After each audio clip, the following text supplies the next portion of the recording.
All right, Google Classroom tip number 16 is using the question feature to engage your students in quick polls or discussions.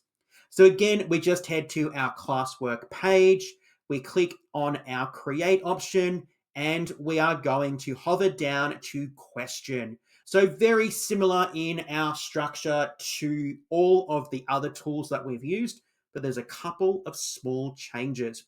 So we have to pop in our question, we can pop in some instructions, we can decide if it is a short answer or a multiple choice question.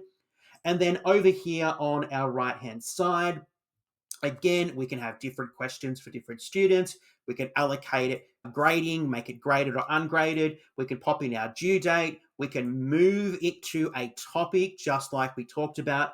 But we could also decide whether our students are going to be able to reply to each other and whether our students can edit their responses once they have submitted those. So maybe you've got a short answer question that you'd like your students to answer. You might decide that you just want to be able to see those and you don't want your students to respond to each other. So we're going to untick that.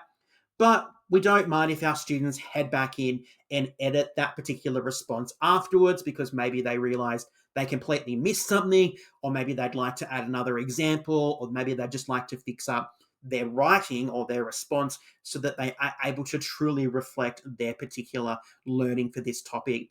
So this could be really cool for those really quick exit tickets. Okay, really great way to start a lesson, that retrieval practice, seeing what your students remember from last time. So the quiz and question options are fantastic ways to really engage your students when it comes to using Google Classroom.